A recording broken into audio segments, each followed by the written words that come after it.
जय गुरुदेव। श्री खेड़ापति ज्योतिष केंद्र में आपका स्वागत है। मैं होली के विशेष उपायों में यह तीसरा भाग के लेकर आया हूँ, जिसमें विशेष फल की प्राप्ति होती है। दो भागों में भी होली पर कुछ विशेष टोटके बताए गए हैं और तीसरे भाग में विशेष टोटके बताए जा रहे हैं, जिसका अतिशीघ्र लाभ होता है। अगर आपके घर पर लगता है किसी ने तंत्र बाधा की है या कोई जादू टोना किया है, आपके ऊपर कोई ऊपरी हवा हो या जादू टोना लग रहा है, तो उस दिन क्या करें, होली वाले दिन आप होली की अग्नि को दीपक जलाकर, होली की अग्नि से दीपक जलाकर अपने घर पर लेकर आए और जहाँ पर अपने घर पर अग्निकोण हो, उस अग्निकोण पर एक स्वास्तिक बनाए। स्वास्तिक बनाकर वहाँ पर एक दीपक प्रज्वलित करे और दीपक बनाकर उसे प्रज्वलित करे और दीपक को जलावे और समृद्धि के लिए प्रार्थना करें और घर पर कोई नकारात्मक ऊर्जा हो उसे दूर करने के लिए प्रार्थना करें। वो दीपक पूरी रात्रि भर जलने दे। इस प्रकार सारी तंत्र मंत्र बाधा आपके घर से दूर होती है। और अगर किसी के स्वास्थ्य में दिक्कत आ रही है तो स्वास्थ्य में भी लाभ प्राप्त होता है।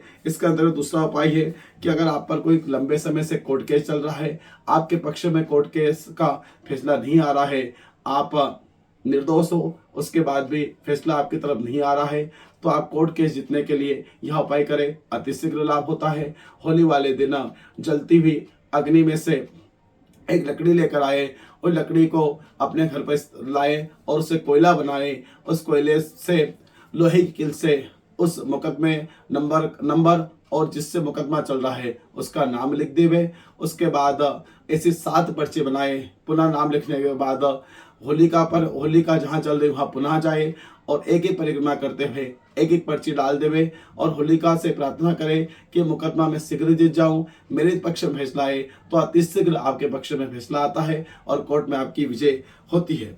तीसरा उपाय, अगर आपका पैसा कई दिनों से फंसा हुआ है, कोई ने उधार लिया है और नहीं लौटा रहा है, या व्यापार आदि में किसी के यहाँ पैसा ग्राहकों को उधार दिया है, पैसा प्राप्त नहीं हो रहा है या कोई देना नहीं चाहता है, तो आप होली काल वाले दिन 11 गोमती चक्र लेवे और उनको हाथ में लेकर होली की 11 परिक्रमा करें। 11 परिक्रमा करने के बाद उन गोमती चक्र को अपने साथ में कहीं ऐसे स्थान पर ले जाए जहाँ सुनसान हो। वहाँ पर एक कागज पर, सफेद कागज पर जिससे पैसा लेना है, लाल चंदन से उसका नाम लिखे। फिर गोमती चक्र को कागज में रख देवे और वहीं पर एक गड्ढा खोदकर उस कागज में गोमती चक्र सहित उसने मिट्टी में दबा देवे। पीछे नहीं मुड़े, घर आने पहले हाथ पैर धोवे। इस प्रकार करने से अतिशीघ्र आपका रुका हुआ पैसा, जिसने पैसा नहीं दिया है उसका मन पैसे देने का होगा और आपका रुका हुआ पैसा पुनः प्राप्त होने की संभावना बढ़ जाएगी। जय गुरुदेव।